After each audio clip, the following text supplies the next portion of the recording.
pledge allegiance to the flag of the United States of America and to the republic for which it stands, one nation, under God, indivisible, with liberty and justice for all.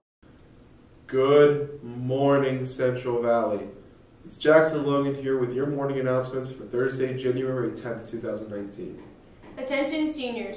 Please submit your senior pictures to Mo as soon as possible. The first deadline has long passed, and now we are asking that you submit your picture by January 25th.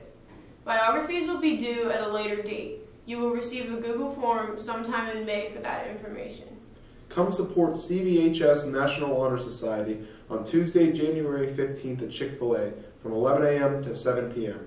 Mention you are from CV and a portion of your sale will be donated to the NHS. 3 members of the Central Valley Jazz Band auditioned on Tuesday, January 8th at Slippery Rock University and placed high enough to participate in the PMEA District 5 Jazz Band Festival. The festival will be held on February 1st and 2nd at Slippery Rock. To be selected, students competed with other jazz band instrumentalists from Beaver, Butler, Lawrence, and Mercer counties. Congratulations to Olivia McCaglia, Cameron McCracken, and Mark Palumbo. FBLA members who have outstanding candy bar money must submit to Ms. DeLon by the end of the week. That's all we have, CV. Have a great day.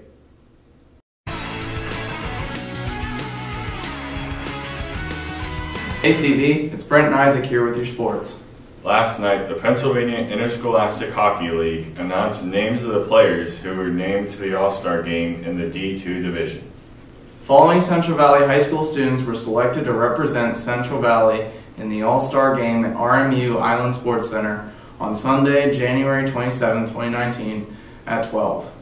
Christian Bowen, forward, 11th grade. Neil D'Amico, defenseman, 9th grade. Anthony Santilli, forward, 11th grade. In today's sports, girls basketball plays Quaker Valley home. Tip-off is 7:30. Hockey plays Morgantown at home. Puck drop is at 8:45. Tomorrow, wrestling goes to Burgettstown Invitational. Start time is 5. Boys basketball plays Newcastle away. Tip-off is 7:30. On Saturday, wrestling goes to Burgettstown Invitational. Start time is 9:30. In intramural news, the Celtics will play the Hawks in the main gym. Tomorrow, the Bucks will play the Heat in the main gym, and the Cavs will play the Clippers in the Ox gym. That's all we have for today, CV. Have a great day. What's up, guys? We're back with another awful joke of the week. So, CV, why do they call me Ranch? Aren't you gonna ask me too? I guess. So, John, why do they call me Ranch? I don't know, Scott. Because I be dressing. You're wearing a Boston Celtics shirt. Oh my God, Scott! How did you do that? Yeah, all right. I mean, I guess you must be dressing, guys. Have a good day, CV.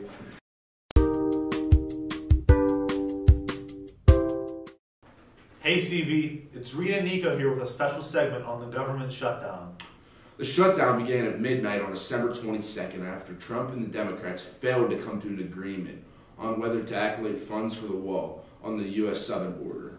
The president had requested $5.7 billion to be added to the new federal spending legislation that needed to be passed where the previous spending expired on December 21st. After Trump refused to give up the demand, the shutdown went into full effect the following day. The shutdown currently affects more than 800,000 federal workers in 9 departments, as well as several federal agencies. This includes departments in agriculture, commerce, justice, homeland security, housing and union development, interior state, transportation, and treasury.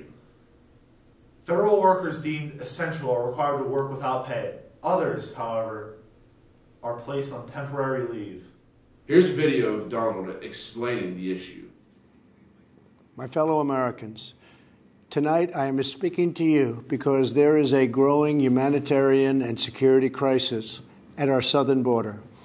Every day, Customs and Border Patrol agents encounter thousands of illegal immigrants trying to enter our country. We are out of space to hold them, and we have no way to promptly return them back home to their country. America proudly welcomes millions of lawful immigrants who enrich our society and contribute to our nation. But all Americans are hurt by uncontrolled, illegal migration. It strains public resources and drives down jobs and wages. Among those hardest hit are African Americans and Hispanic Americans. Our southern border is a pipeline for vast quantities of illegal drugs, including meth, heroin, cocaine, and fentanyl. Every week, 300 of our citizens are killed by heroin alone, 90% of which floods across from our southern border. More Americans will die from drugs this year than were killed in the entire Vietnam War. In the last 2 years, ICE officers made 266,000 arrests of aliens with criminal records, including those charged or convicted of 100,000 assaults, 30,000 sex crimes, and 4,000 violent killings. Over the years, thousands of Americans have been brutally killed by those who illegally entered our country, and thousands more lives will be lost if we don't act right now. This is a humanitarian crisis, a crisis of the heart and a crisis of the soul.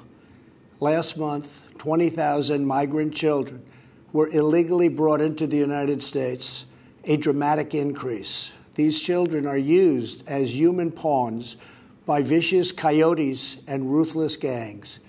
1 in 3 women are sexually assaulted on the dangerous trek up through Mexico.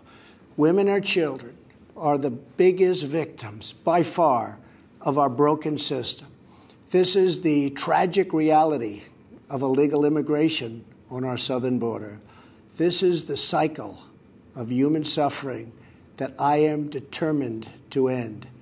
My administration has presented Congress with a detailed proposal to secure the border and stop the criminal gangs, drug smugglers, and human traffickers.